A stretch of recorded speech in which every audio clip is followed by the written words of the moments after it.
Bonjour les amis, bienvenue de retour sur Histoire Reddit. Oh, vous allez adorer celle-ci. Enfin non, adorer n'est pas le bon mot. Vous allez être furieux en entendant ça. Parce qu'apparemment, dans certaines familles, la personne qui se fait tromper devient aussi, d'une manière ou d'une autre, le méchant pour ne pas l'accepter. Concept assez fou, non?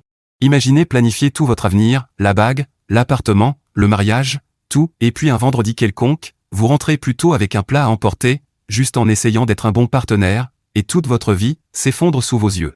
Dans votre propre chambre. Par les deux personnes censées être là pour vous plus que n'importe qui d'autre. Et ensuite, la famille veut que ce soit vous qui répariez tout. Parce que le pardon. Parce que la famille.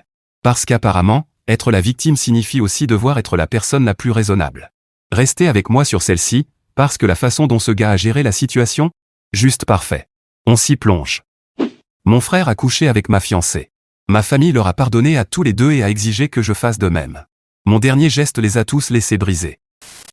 Je m'appelle Tyler, j'ai 28 ans, et pendant la majeure partie de ma vie, j'ai cru avoir une famille solide. Des parents attentionnés, des frères et sœurs dignes de confiance, tout le package du rêve américain. Il s'avère que je vivais dans une illusion pendant que tout le monde écrivait un scénario différent. Mon frère Brandon a 1 an de moins que moi. On avait cette rivalité classique entre frères en grandissant, constamment comparés, toujours à essayer de se surpasser. Lui, c'était le charmeur, l'esprit libre capable de se sortir de n'importe quelle situation. Moi, j'étais le planificateur, le responsable, celui qui tenait ses engagements. En grandissant, Brandon a toujours été le préféré. Pas de manière évidente pour les gens extérieurs à la famille, mais dans ces petites choses subtiles qui s'accumulent avec le temps. Quand on jouait tous les deux au baseball au lycée, nos parents allaient à chacun de ces matchs, mais manquaient la moitié des miens à cause de conflits d'emploi du temps. Quand il avait un C à un examen, c'était « tu as fait de ton mieux », mais quand j'avais un B, c'était « pourquoi ce n'est pas un A ». Ce schéma a continué à l'université. Brandon a fait la fête pendant 4 ans dans une université publique, obtenant à peine son diplôme avec une moyenne de 2,3, et mes parents lui ont organisé une énorme fête de remise de diplôme. Moi, j'ai été diplômé avec les plus hautes distinctions en comptabilité, et ils m'ont emmené dîner chez Olive Garden. Les graissins étaient à volonté. Au moins, notre sœur Bella était la Benjamine, absorbant toute l'attention comme une éponge et jouant l'innocente quand ça l'arrangeait. Mes parents, Patricia et Robert, étaient un couple de banlieue, tout ce qu'il y a de plus classique. Ma mère contrôlait tout d'une main de fer déguisée en inquiétude, et mon père était le roi des blagues et du barbecue, évitant les conflits comme s'ils étaient radioactifs. Je croyais sincèrement que nous étions proches. Que nous étions là les uns pour les autres. Avec le recul, je réalise que j'étais le seul à y croire. J'étais le pilier de la famille. Celui sur qui on pouvait compter, qui aidait, qui ne causait jamais de problème, ce qui, apparemment, me rendait remplaçable. Tout semblait parfait quand Emma est entrée dans ma vie pendant ma 3e année à Arizona State. Nous nous sommes rencontrés grâce à un projet de groupe, ce genre de situation où l'on est obligé de travailler ensemble et où, par hasard, une alchimie naît. Elle avait cette énergie qui attirait les gens. Confiante. Ambitieuse. Incroyablement attirante. Je suis tombé amoureux rapidement et intensément. Avec le recul, il y avait probablement des signes que j'ai ignorés, comme sa tendance à devenir étrangement compétitive avec d'autres femmes de notre groupe d'amis, ou à flirter avec des inconnus quand elle pensait que je ne regardais pas, avant de dire qu'elle était simplement amicale. Mais quand on a 21 ans et qu'on est convaincu d'avoir trouvé la bonne personne, on ferme les yeux. On se trouve des excuses. À la fin du semestre, nous étions officiellement ensemble. Elle a emménagé chez moi 6 mois plus tard, et tout semblait parfait. Nous avons trouvé une routine confortable. Je m'occupais des factures et de l'organisation. Elle s'occupait de rendre notre vie sociale excitante. Je pensais que nous nous complétions. En réalité, je faisais tout pendant qu'elle se laissait porter. Nous parlions constamment de l'avenir. Elle voulait une grande maison en banlieue, 2 enfants, un golden retriever. Moi, je voulais simplement ce qui la rendait heureuse. Avec le recul, je réalise qu'elle parlait beaucoup pendant que moi, j'acquiesçais. Une dynamique classique que j'avais apprise en observant mes parents, la femme décide, l'homme fournit. Brandon a rencontré Emma lors d'un barbecue familial environ 1 an après le début de notre relation. Je me souviens que ma mère m'a pris à part pour me dire à quel point elle était charmante, et à quel point j'étais chanceux d'avoir trouvé quelqu'un d'aussi belle. Mon père a fait ses blagues habituelles sur le fait que j'étais dominé. Brandon, lui, n'a pas dit grand-chose ce jour-là, il observait simplement Emma avec une intensité étrange que je n'arrivais pas à comprendre, j'aurais dû mieux lire la situation. Au cours de l'année suivante, Brandon a commencé à venir plus souvent chez nous. Il avait toujours une excuse, emprunter quelque chose, demander un conseil professionnel, ou juste passer dans le coin. Emma ne semblait jamais dérangée. Elle riait à ses blagues, lui touchait le bras en parlant, lui adressait ce sourire qu'elle réservait autrefois uniquement pour moi. Je me suis dit que j'étais paranoïaque, que je voyais des problèmes là où il n'y en avait pas, que Brandon était mon frère et Emma ma fiancée, et qu'aucun des deux ne me trahirait ainsi. 2 ans après notre rencontre, je l'ai demandée en mariage par une douce soirée d'automne. Rien d'extravagant, juste nous deux dans notre parc préféré. Elle a dit oui, a pleuré de joie, et nous avons commencé à planifier un mariage d'été. J'avais économisé pendant des mois pour lui offrir la bague qu'elle voulait, un diamant d'un carat, taille princesse, monté sur un anneau en platine. Cela m'a coûté près de 4000 $, mais voir son visage valait tout. Cette demande en mariage en novembre semblait être le début de tout ce pourquoi j'avais travaillé. En réalité, c'était le prélude à la plus grande trahison de ma vie. En mars, j'ai eu un de ces rares vendredis calmes au travail. J'ai décidé de surprendre Emma avec son plat à emporter préféré et de passer une soirée tranquille ensemble. Je travaillais comme comptable dans une entreprise de taille moyenne à Phoenix, gagnant correctement ma vie et visant un poste d'associé. Responsable, stable, un peu ennuyeux, exactement comme j'ai toujours été. Je suis passé par ce restaurant thaï qu'elle adorait, celui qui préparait le pad see ew exactement comme elle l'aimait. J'ai aussi pris ses rouleaux de printemps préférés. Pendant tout le trajet du retour, je pensais à notre soirée, regarder un film, peut-être discuter des lieux pour le mariage, des choses normales de couple. Je suis rentré dans notre appartement vers 18 h. Ses chaussures étaient près de la porte, ses talons ridiculement chers qu'elle avait insisté pour acheter le mois précédent avec ma carte de crédit. Son sac était sur le comptoir, mais quelque chose clochait. C'était trop silencieux, sauf un léger bruit venant de la chambre. Mon instinct s'est immédiatement noué. Vous savez, cette intuition primitive qui s'active quand quelque chose ne va pas? Cette partie ancestrale de votre cerveau conçue pour détecter le danger? Elle hurlait. Mais j'ai ignoré ce sentiment. Je me disais que j'étais juste paranoïaque. Emma regardait probablement des vidéos ou était en appel vidéo avec une amie. J'ai posé les sacs de nourriture sur le comptoir de la cuisine et j'ai lancé « Eh, chérie, je suis rentré plus tôt, mais aucune réponse. » La porte de la chambre était fermée, ce qui était étrange, parce qu'elle la laissait habituellement ouverte pendant la journée. Les bruits venant de la chambre sont devenus plus clairs à mesure que je m'approchais dans le couloir, des rires, des voix basses, ce genre de silence particulier qui signifie que des gens essaient de ne pas se faire entendre. Mes mains ont commencé à trembler en atteignant la poignée. J'ai ouvert la porte de la chambre, et tout mon monde s'est brisé en 1000 morceaux. Emma et Brandon. Dans notre lit. Le lit que j'avais choisi. Dans la chambre que je payais. Dans l'appartement pour lequel je me tuais à travailler afin qu'on puisse construire notre vie ensemble. Elle portait le t-shirt oversize que je lui avais offert pour la Saint-Valentin. Celui avec ce motif de cœur ridicule qu'elle disait adorer, affirmant que c'était le cadeau le plus attentionné qu'on lui ait jamais fait. Il m'avait coûté 40 $ sur un site boutique. Apparemment, il était vraiment mémorable, juste pas de la façon que j'espérais. Il ne faisait pas que parler. Ils étaient enlacés, sa tête posée sur sa poitrine, son bras autour d'elle. L'intimité de la scène était, d'une certaine manière, pire que si je les avais surpris en plein acte. Cela paraissait confortable, familier, comme si ce n'était pas la première fois. Ils se sont figés, comme des animaux pris dans les phares. Le silence était assourdissant. Vous connaissez ce moment où votre cerveau cesse simplement de fonctionner parce que la réalité devant vous est trop absurde pour être comprise? C'est exactement là où j'étais. Mon esprit essayait de trouver une autre explication. Peut-être que c'était une blague, peut-être que j'hallucinais, peut-être que j'étais entré dans le mauvais appartement. Mais non. C'était réel. C'était mon frère et ma fiancée dans mon lit, en train de détruire tout ce que j'avais construit. Le temps a fait cette chose étrange où tout ralentit. J'ai tout remarqué, le regard coupable de Brandon, la panique dans les yeux d'Emma, ses vêtements éparpillés de mon côté du lit, et la façon dont sa bague, ma bague à 4000 $, captait la lumière pendant qu'elle se précipitait pour remonter la couverture. Et Brandon a eu le culot de dire « Ce n'est pas ce que tu crois ». J'ai presque ri. L'absurdité de cette phrase alors qu'ils sont littéralement dans le même lit, à moitié déshabillés, dans mon appartement, c'était presque comique. Qu'est-ce que ça pourrait être d'autre? Une fête surprise qui a mal tourné? Une installation artistique sur la trahison. Sors d'ici, ai-je dit à Brandon. Ma voix était plate, sans émotion. Le choc a cette façon d'engourdir la douleur initiale. Il a commencé à bouger, puis s'est arrêté. Tyler, mec, laisse-moi t'expliquer. Il n'y a rien à expliquer. Je vois très bien ce que c'est. Sors de mon appartement. Emma a finalement trouvé sa voix. Tyler, s'il te plaît, écoute-moi. Non. Je l'ai coupé. Tu as fait ton choix. Vous avez tous les deux fait votre choix. Maintenant, assumez. Brandon a ramassé ses vêtements et s'est habillé, continuant à parler. Quelque chose comme « ça s'est juste produit, on ne voulait pas que ça aille aussi loin, et « je suis vraiment désolé, frérot ». Désolé. Comme si « désolé » signifiait quoi que ce soit quand on vient de réduire la vie de son frère en cendres.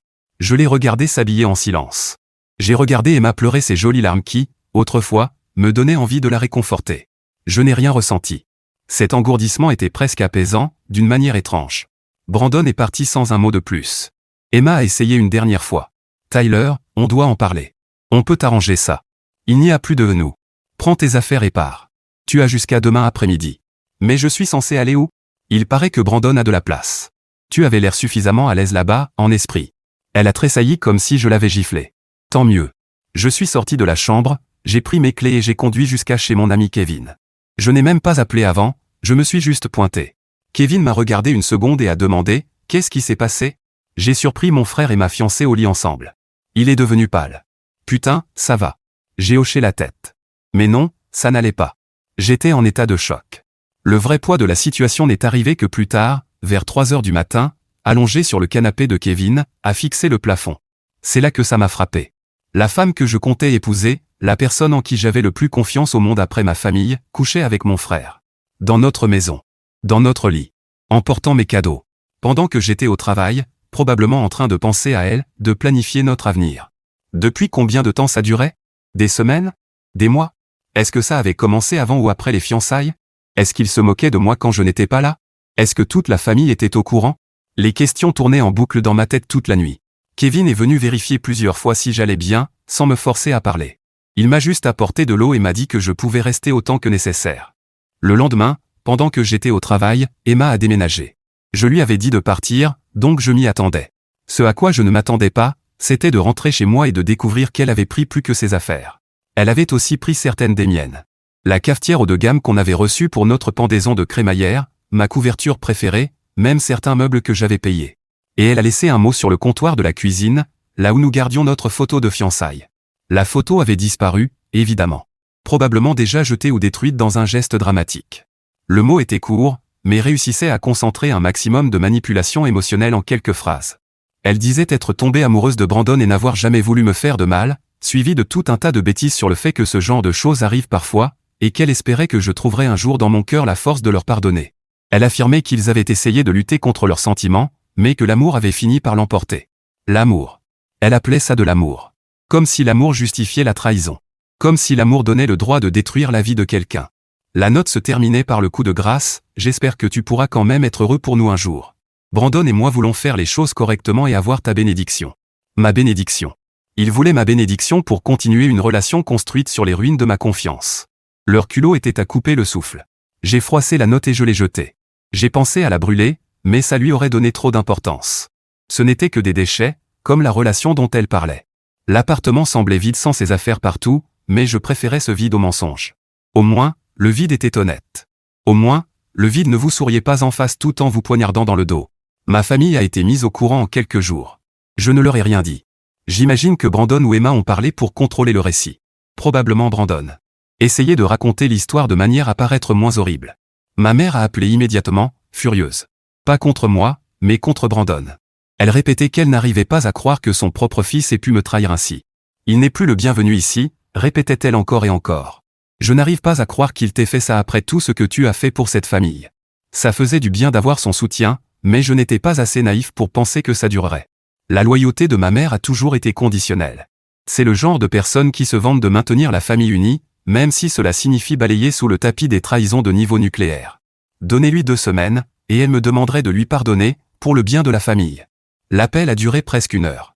Ma mère pleurait, posait des questions sur la manière dont j'avais découvert la vérité, si j'avais parlé à Brandon depuis. Je lui ai donné le strict minimum, je les ai surpris, je leur ai dit de partir, je n'ai plus parlé à aucun des deux depuis. À quoi pensait-il, demandait-elle sans cesse, comme si j'avais une quelconque compréhension du fonctionnement de Brandon. Il pensait à lui, maman. Comme toujours.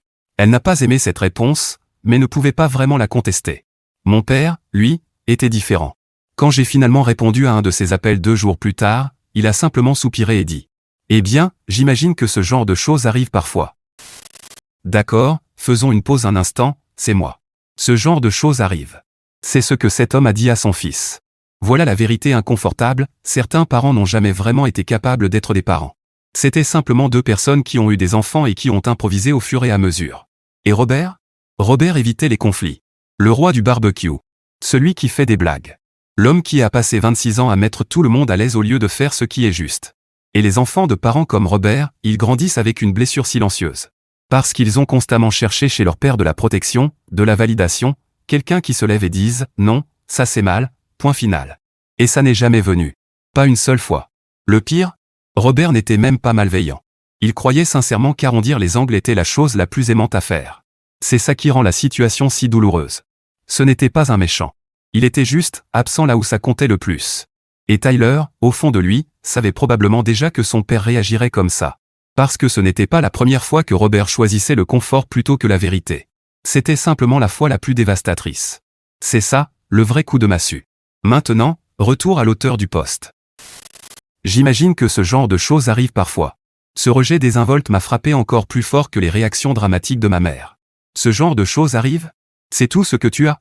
Enfin, ce n'est pas bien, évidemment. Mais vous êtes adultes tous les deux. Vous trouverez une solution. Trouvez une solution?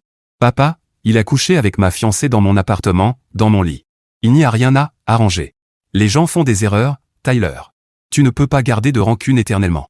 Ce n'était pas une erreur. Une erreur, c'est accidentel. Là, c'était un choix. Même plusieurs choix, en réalité. Il est resté silencieux un moment. Puis, ta mère veut organiser une réunion de famille. Réunir tout le monde pour en parler. Il n'y a rien à discuter. Brandon est mort pour moi. Fin de la discussion. Ne sois pas dramatique. C'est ton frère. Ce mot, frère. Comme si partager le même ADN excusait ce niveau de trahison. Il a cessé d'être mon frère à l'instant où il a décidé que coucher avec Emma valait la peine de détruire notre relation. Mon père a soupiré encore une fois. Ce soupir déçu qu'il avait perfectionné au fil des années face à ce qu'il considérait comme le comportement déraisonnable de ses enfants. Tu es bouleversé, je comprends. Mais laisse passer du temps. Tu verras les choses différemment.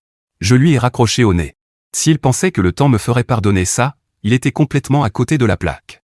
Bella a essayé d'être présente, mais je sentais qu'elle était partagée. Elle m'appelait pour prendre de mes nouvelles, disait qu'elle n'arrivait pas à croire ce que Brandon et Emma avaient fait, mais il y avait toujours cette hésitation dans sa voix, ce ton prudent qu'on utilise quand on ne veut pas prendre parti. Je suis tellement désolé que ça te soit arrivé, m'a-t-elle dit lors d'un appel. C'est horrible. Vraiment horrible. Merci. Tu as parlé à Brandon? Non, et je ne compte pas le faire. Il se sent vraiment mal, tu sais. Il s'en veut énormément. Et voilà. La défense subtile. L'idée que sa culpabilité comptait plus que ma souffrance. Tant mieux. Il devrait se sentir mal. Il a fait quelque chose d'horrible. Je sais. Je dis juste. Peut-être qu'un jour vous pourriez parler? Arranger les choses? Il n'y a rien à arranger, Bella. Ce genre de trahison, on ne le répare pas. On l'élimine de sa vie et on avance. Elle est restée silencieuse, et je pouvais presque entendre son conflit intérieur. Soutenir Tyler ou préserver la paix familiale. Être honnête ou diplomate. Je suis là pour toi, a-t-elle finalement dit. Quoi que tu aies besoin. Mais je savais que ce soutien avait des limites. Dès que la pression familiale commencerait, Bella céderait. Elle le faisait toujours. Pendant des semaines, j'ai ignoré la plupart de leurs appels. Je les laissais tomber sur la messagerie. Je répondais aux messages par un seul mot. Je n'avais pas l'énergie de revivre ce qui s'était passé ou d'entendre des justifications expliquant pourquoi je devrais passer à autre chose. À la place, je me suis plongé dans le travail. J'ai commencé à faire des semaines de 60 heures, à me porter volontaire pour tous les projets supplémentaires, à rester tard chaque soir. Mon appartement était trop silencieux, trop rempli de souvenirs. Alors je l'évitais. Mieux valait être au bureau, concentré sur des chiffres et des délais plutôt que sur la trahison et la confiance brisée. Mes collègues ont remarqué, mais n'ont pas posé de questions. J'avais toujours été le type discret qui séparait vie professionnelle et vie personnelle. Ils ont sûrement pensé que je visais une promotion ou que je traversais un petit problème personnel. Si seulement ils savaient. Mon patron, Greg, a remarqué que je faisais plus d'heures et m'a demandé si tout allait bien. Je lui ai donné la version corporate, quelques soucis personnels, le travail m'aide à rester concentré. Il a hoché la tête, dit qu'il appréciait mon engagement, puis a mentionné le bureau de Denver. Apparemment, ils avaient du mal à trouver quelqu'un pour diriger l'équipe là-bas. Un bon comptable, fiable, prêt à déménager. Je correspondais parfaitement au profil. Greg pensait que ce serait une excellente opportunité pour moi. Promotion, augmentation significative, et surtout, 3 États et 800 miles loin de Brandon, Emma et du cirque familial. Réfléchis-y, a dit Greg. Aucune pression, mais l'opportunité est là si tu la veux. Je n'avais pas besoin de réfléchir. Je voulais quitter Phoenix. Loin des souvenirs, du drame familial, des rappels constants de ce que j'avais perdu. Denver semblait parfait. Je suis intéressé, lui ai-je dit. Très intéressé. Parfait, je vais organiser un appel avec le manager de Denver. Ça pourrait être exactement ce qu'il te faut. Il n'avait aucune idée à quel point il avait raison. Quand j'ai parlé de ce déménagement à mes parents, mon père a simplement dit « c'est bien pour toi. Un nouveau départ, c'est peut-être ce qu'il te faut. » Ma mère, elle, a réagi comme si j'avais annoncé partir vivre en Antarctique. Elle a pleuré, m'a supplié de reconsidérer. Et les dîners de famille? Et les fêtes? Tu ne peux pas nous abandonner comme ça, Tyler. Je lui ai dit que je ne les abandonnais pas. J'abandonnais Brandon.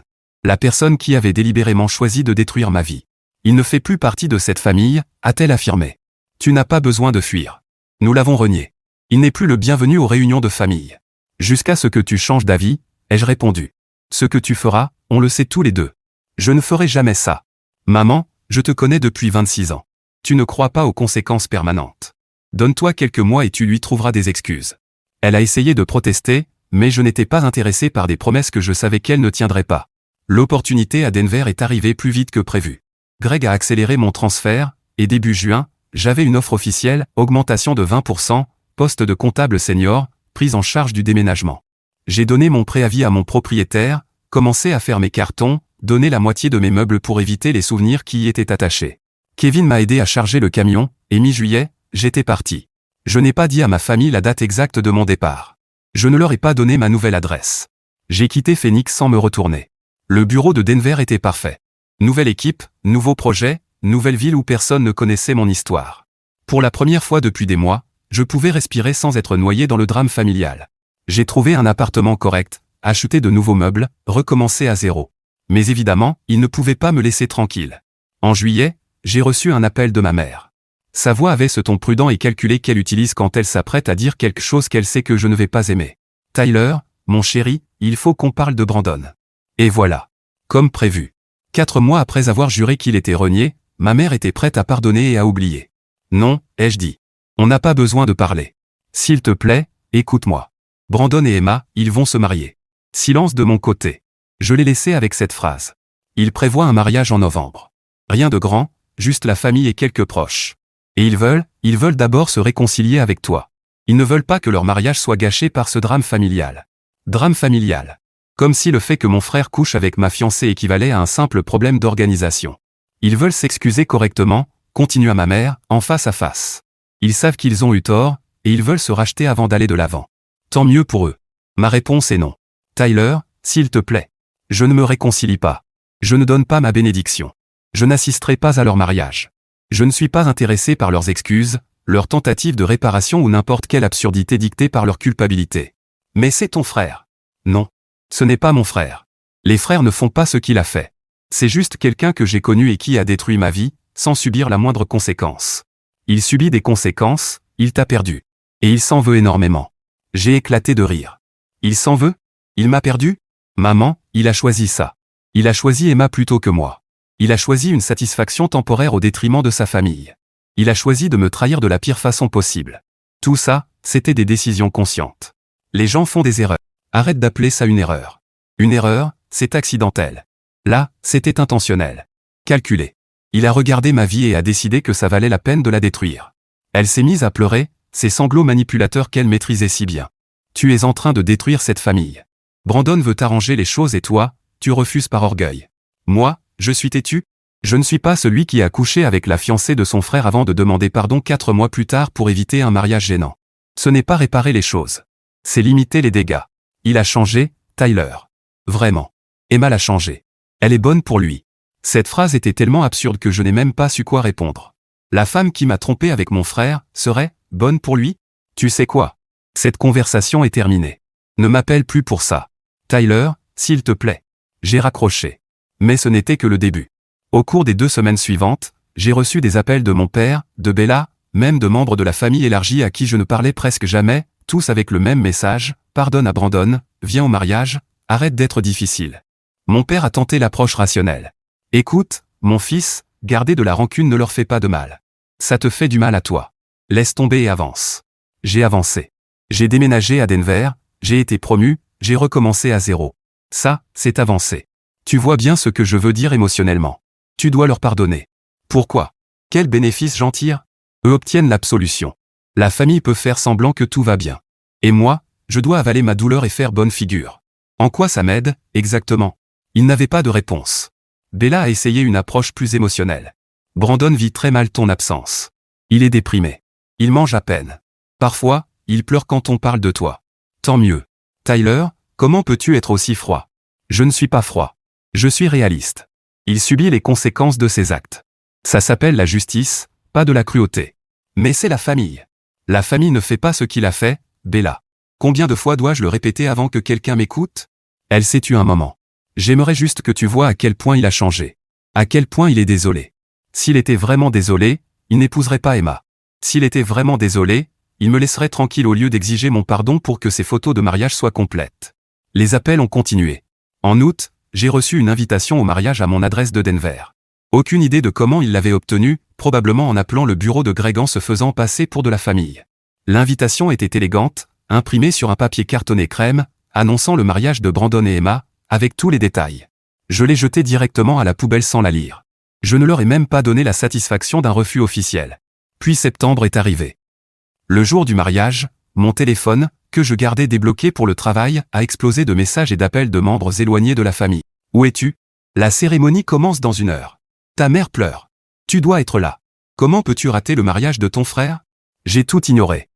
Je suis allé à la salle de sport, j'ai fait 2 heures d'entraînement, puis je suis rentré regarder des films. Un samedi normal. Le lendemain, les conséquences sont arrivées. Bella a appelé avec un nouveau numéro, que j'avais oublié de bloquer, et a immédiatement attaqué. Comment as-tu pu faire ça? Tout le monde demandait après toi. Maman était humiliée. Brandon avait le cœur brisé en marchant vers l'hôtel sans toi. Ça ressemble à un problème personnel pour eux. Tu es cruel, Tyler. C'était le jour le plus important de sa vie. Le jour le plus important de sa vie était l'un des pires jours de la mienne. Amusant, non? Tout le monde est déçu de toi. Ils n'arrivent pas à croire que tu sois aussi mesquin. Alors ils peuvent rejoindre Brandon dans la catégorie mort pour moi. Je ne veux pas garder des relations avec des gens qui pensent que je devrais pardonner juste parce que ça les arrange. Elle a essayé de continuer, mais j'ai raccroché et bloqué ce numéro aussi. Pendant des mois après ça, j'ai eu la paix. Une vraie paix. J'ai construit ma vie à Denver sans cette pression constante de pardonner l'impardonnable. J'ai rencontré de nouveaux amis, je me suis investi dans mon travail, j'ai recommencé à profiter de la vie. Puis février est arrivé. Et avec lui, l'embuscade de Bella. J'étais dans un café près de mon bureau quand Bella est entrée. Je ne l'ai presque pas reconnue au début. Elle avait changé de coiffure et perdu du poids. Puis elle m'a aperçu et s'est dirigée droit vers ma table avec ce regard déterminé qu'elle a quand elle est en mission. Tyler, oh mon Dieu, je t'ai cherché partout. J'aurais dû partir immédiatement. J'aurais dû garder mes barrières et maintenir mes limites. Mais voir son visage après 6 mois de silence a déclenché quelque chose. Pas du pardon, peut-être de la curiosité. Ou de la stupidité. Comment tu m'as trouvé, ai-je demandé, sans l'inviter à s'asseoir, mais sachant qu'elle le ferait quand même. Maman a engagé quelqu'un pour te retrouver. Elle est désespérée de te parler. Bella s'est assise en face de moi sans attendre. Bien sûr que maman avait fait ça. La vie privée ne signifie rien quand on veut forcer une réconciliation. Maman a engagé un détective privé? Ce n'est pas du désespoir, c'est du harcèlement. Ce n'est pas comme ça, protesta Bella. Elle est juste inquiète pour toi. On l'est tous. Inquiet pour moi, ou pour l'image que ça donne que je ne sois plus sur les photos de famille. Elle a tressailli, mais a continué. Tyler, écoute. Les choses ont changé. Brandon et Emma, leur mariage ne va pas très bien. Ils ont des difficultés. Et Brandon s'est rendu compte de l'énorme erreur qu'il a faite. Des difficultés. Intéressant. Quel genre de difficultés? Bella s'est penchée en avant, baissant la voix. Problème d'argent, soucis de travail, ils se disputent tout le temps. Emma a quitté son emploi pour se trouver où je ne sais quoi, donc Brandon doit subvenir à leurs besoins à tous les deux avec son seul salaire. Il est constamment stressé. Et tu me racontes ça parce qu'il sait qu'il a fait une erreur. Il sait que ce qu'il t'a fait est impardonnable. Il veut s'excuser. Vraiment s'excuser. Pas juste dire les mots. J'ai pris une gorgée de café, laissant le silence s'installer. Et laisse-moi deviner, maman pense que si Brandon s'excuse et que je lui pardonne, tout redeviendra comme avant. Pas comme avant. Différent. Mieux.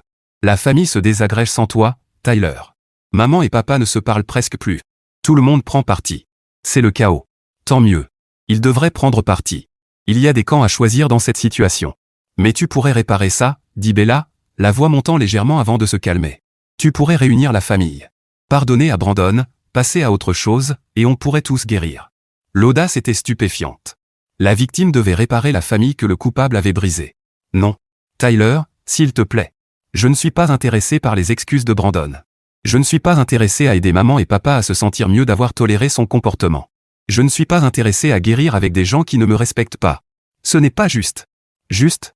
Tu veux parler de justice? Ce qui aurait été juste, c'est que ma famille me soutienne quand ma vie a été détruite. Ce qui aurait été juste, c'est que maman tienne sa promesse de renier Brandon.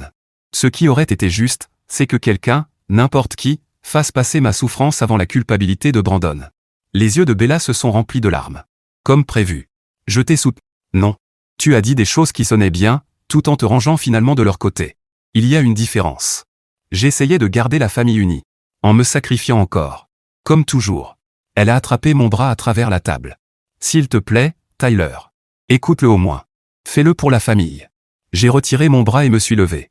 Je n'ai plus de famille. J'ai des donneurs d'ADN qui ont choisi un camp, et ils ont choisi le mauvais. Tu es cruel. On s'ennuie tous de toi. Maman pleure sans arrêt. Papa ne parle plus, il reste assis à regarder dans le vide. Ils ont fait leur choix en accueillant Brandon et Emma à bras ouverts tout en me traitant comme le problème. C'est leur responsabilité, pas la mienne. Donc tu vas simplement partir? Pour toujours? Tu vas jeter 26 ans de famille pour une seule erreur? Une seule erreur? C'est comme ça que tu appelles ça? J'ai ri, sans humour. Bella, Brandon ne s'est pas accidentellement retrouvé dans le lit de ma fiancée. C'était une série de choix délibérés sur une longue période. Ce n'est pas une erreur. C'est un schéma de trahison. Elle a essayé de continuer, mais je l'ai coupé. J'en ai fini avec cette conversation. Ne me contacte plus. Dis à maman d'arrêter de me traquer. Dis à Brandon que ses excuses ne sont ni voulues ni nécessaires. Dis à papa que certaines rancunes méritent d'être gardées. Je suis parti pendant qu'elle cherchait encore ses mots, laissant mon café à moitié plein sur la table. Je n'ai ressenti aucun remords. Mais l'embuscade de Bella n'était que le début. 2 semaines plus tard, j'étais au travail quand Greg m'a appelé dans son bureau. Il avait l'air mal à l'aise, jouant avec des papiers sans me regarder. « Tyler, ton père est là. Il est dans le hall, il demande à te voir. » Mon estomac s'est noué. Robert avait réussi à découvrir où je travaillais et avait décidé qu'une confrontation sur mon lieu de travail était appropriée. L'audace de ces gens ne cessait de m'étonner. Demande à la sécurité de le faire sortir. J'ai essayé. Il refuse de partir tant qu'il ne t'a pas parlé. Il dit que c'est urgent. J'ai fermé les yeux, compté jusqu'à 10, puis 20. Très bien. Je vais m'en occuper. Je suis descendu dans le hall. Et il était là. Robert avait l'air plus vieux, plus fatigué. Des cheveux gris là où ils étaient bruns avant. Des rides autour des yeux qui n'existaient pas un an plus tôt. Pendant une fraction de seconde, j'ai eu de la peine. Puis je me suis souvenu qu'il avait minimisé la trahison de son fils comme si ce n'était rien, et toute compassion a disparu. « Tyler, on doit parler, dit-il en se levant. « Non, vraiment pas. Comment tu m'as trouvé? Ta mère a engagé quelqu'un. On te cherche depuis des mois. Ça s'appelle du harcèlement, Robert. Tu devrais regarder la définition légale. » Il a tressailli quand j'ai utilisé son prénom au lieu de « papa ». C'était intentionnel. Un rappel qu'il avait perdu le droit à ce titre. Ne m'appelle pas comme ça. Je suis ton père. Les pères protègent leurs fils. Ils les soutiennent quand ils sont blessés. Ils ne soutiennent pas ceux qui leur font du mal. Tu ne te comportes pas comme un père, donc je ne vais pas t'appeler ainsi. Son visage est devenu rouge. C'est exactement ce genre d'attitude irrespectueuse qui est en train de détruire cette famille. Non. C'est Brandon qui a couché avec ma fiancée qui a détruit cette famille. Le fait que je refuse de faire comme si ça n'était pas arrivé n'est que la conséquence. Il a pris une profonde inspiration, essayant de se calmer. Ta mère et moi voulons que tu rentres pour Pâques. Toute la famille sera là, y compris Brandon et Emma. On va s'asseoir comme des adultes et régler ça. Hors de question. Tu ne peux pas fuir éternellement. Ce sont ta famille. Non. Ce sont des gens qui partagent mon ADN. Une famille ne ferait pas ce qu'ils ont fait. Une famille ne cautionnerait pas ça. Vous n'êtes plus ma famille. Vous êtes des inconnus que j'ai connus autrefois. Il avait l'air sincèrement blessé, comme si mes mots étaient pires que ce qu'il m'avait fait. La dissonance était incroyable. Je sais que tu es en colère. Je ne suis pas en colère. La colère implique encore de s'en soucier. Moi, je suis indifférent. Vous êtes tous devenus insignifiants dans ma vie. Ce n'est pas vrai, et tu le sais. Si tu étais vraiment indifférent, tu ne serais pas aussi hostile. Il n'avait pas tort, mais je n'allais pas l'admettre. Indifférent à vos opinions. Hostile parce que vous venez sur mon lieu de travail pour me forcer à gérer ça à nouveau. Ta mère est morte d'inquiétude pour toi. Elle ne dort plus depuis des mois. Elle perd du poids. Le stress la détruit. Alors elle aurait dû y penser avant de choisir Brandon plutôt que moi. Elle n'a choisi personne. Elle a choisi de garder la famille unie en forçant la victime à pardonner au coupable. Ce n'est pas unir une famille. C'est encourager un comportement abusif. Abusif? Ne sois pas dramatique. Brandon a fait une erreur. Et voilà. Une erreur. Vous utilisez tout ce mot. Il ne signifie pas ce que vous pensez. Robert passa une main dans ses cheveux clairsemés, visiblement frustré. Qu'est-ce que tu veux de nous, Tyler? Qu'est-ce qu'il faudrait pour que tu reviennes? Une machine à remonter le temps. Revenir en arrière et empêcher Brandon de détruire ma vie. À part ça? Rien. Il n'y a rien que vous puissiez faire pour réparer ça. Donc tu vas vraiment jeter toute ta famille? Ton histoire? Tes racines? Mes racines sont empoisonnées. J'en construis de nouvelles. Il resta là un moment, abattu. Ta mère va être dévastée. Elle a eu plusieurs occasions de faire le bon choix. Elle s'est trompée à chaque fois. C'est son problème, pas le... Je ne sais pas ce qui t'est arrivé. Le Tyler que j'ai élevé ne serait pas aussi froid. Le Tyler que tu as élevé se laissait marcher dessus et l'acceptait. J'ai appris à me défendre. Voilà ce qui s'est passé. Je me suis tourné pour repartir, puis me suis arrêté. Et Robert, si toi ou quelqu'un de cette famille revient ici, je déposerai une ordonnance restrictive. Dis à maman d'arrêter de me traquer. J'en ai fini d'être harcelé. Je suis remonté sans attendre sa réponse. Greg m'attendait près de mon bureau, l'air inquiet. Tout va bien? Ça ira. Si ma famille contacte ce bureau à nouveau, demande à la sécurité de les expulser immédiatement. Je ferai les démarches pour une ordonnance restrictive si nécessaire. Compris. Désolé que tu aies eu à gérer ça. Ce n'est pas ta faute. Juste, la famille qui agit comme d'habitude. Sauf que ce n'était plus ma famille. C'était des obstacles que je devais définitivement éliminer de ma vie. Mars a apporté l'option nucléaire, ils sont venus chez moi. Je suis rentré tard du travail et je les ai trouvés sur mon Porsche, maman, papa et Bella. Brandon et Emma étaient près d'une voiture dans mon allée. La colère qui m'a envahi était froide, nette. Sortez de ma propriété. Ma mère s'est levée, avec ce visage pseudo-compatissant qui sonnait surtout faux. Tyler, s'il te plaît, on a fait 6 heures de route pour te voir. Donne-nous juste 10 minutes. Vous avez fait 6 heures de route pour m'attaquer chez moi, que vous avez trouvé par des moyens illégaux. Ça ne fait pas de vous des gens dévoués. Ça fait de vous des harceleurs. Sortez de ma propriété ou j'appelle la police. Brandon a fait un pas en avant. J'ai levé la main. Stop. N'avance pas. Ne parle pas. Tu as perdu le droit à mon attention quand tu as décidé que coucher avec ma fiancée valait la peine de détruire ma vie. Tyler, je suis désolé. Il m'ignorait. Je sais que j'ai eu tort. Je regrette chaque jour. Emma et moi voulons réparer ça. L'audace de demander pardon en étant là, avec la femme qu'il m'avait volée. Tu es désolé de t'être fait prendre. Désolé que tes actes aient des conséquences. Désolé que je n'ai pas accepté. Mais tu n'es pas désolé de l'avoir fait. Sinon, tu ne l'aurais pas épousé. Emma s'est mise à pleurer. Je t'aimais, mais je suis tombée amoureuse de Brandon, ça n'était pas prévu. Non. Ça ne se produit pas comme ça. Tu as fait un choix. Plusieurs, même. Ma mère a essayé d'intervenir. Tyler, tu es déraisonnable. Ils ont fait une erreur, mais ils essaient de réparer. La chose chrétienne à faire, c'est de pardonner. La chose chrétienne aurait été de ne pas coucher avec ma fiancée. Mon père a ajouté. Mon fils, garder de la rancune ne fera que te faire du mal. Et là, quelque chose en moi a craqué. Vous voulez que je laisse tomber? Très bien. Voilà ce que je laisse tomber, vous. Tous. Brandon a détruit ma vie et vous l'avez accueilli. Emma m'a trahi et vous l'avez accepté. Bella n'a rien dit. Et vous deux? Dis-je en pointant mes parents. Vous avez traité ça comme un détail. On essaie de garder la famille unie. Non. Vous essayez d'éviter la vérité en forçant la victime à pardonner. Tu es notre fils. J'étais votre fils. Maintenant, je suis juste celui dont vous avez détruit la vie. J'ai sorti mon téléphone et commencé à filmer. Je veux que vous entendiez bien, je ne pardonnerai jamais. Vous êtes mort pour moi. Si vous revenez, j'obtiens une ordonnance restrictive. Ma mère pleurait. Mon père était choqué. Bella sanglotait. Brandon et Emma étaient figés. Sortez. Vous avez 60 secondes avant que j'appelle la police. Ils sont partis. J'ai tout verrouillé. Et j'ai lancé la procédure. 8 mois plus tard, je n'ai plus jamais eu de nouvelles. Les meilleurs mois de ma vie. Alors, ma famille YouTube, voici mon avis là-dessus. Tout d'abord, Tyler, respect. Un respect sincère et total. Parce que la plupart des gens, à sa place, se seraient soit complètement effondrés, soit auraient fini par céder sous toute cette pression familiale. Et croyez-moi, cette pression était constante. Détective privé, embuscade sur son lieu de travail, visite chez lui à travers 6 États, cette famille a tout fait sauf la seule chose qui comptait vraiment, assumer réellement ses responsabilités. Et c'est ça qui me choque avec Brandon et Emma. L'audace de se tenir dans l'allée de cet homme, ensemble, en tant que couple marié, pour demander pardon et une bénédiction, ce n'est pas du remords. C'est de la gestion d'image. Le vrai remords ne vient pas avec une invitation de mariage. Le vrai remords ne se présente pas à votre porte en exigeant que vous les rassuriez. Patricia et Robert, les parents, sont honnêtement ceux qui me font le plus mal à imaginer. Parce que Tyler avait besoin d'eux. Pas plus tard, pas après que tout se soit calmé, pas quand c'est devenu socialement gênant lors des repas de famille. Il avait besoin d'eux immédiatement, dans ce moment brut et brisé. Et qu'a-t-il reçu? Ce genre de choses arrive.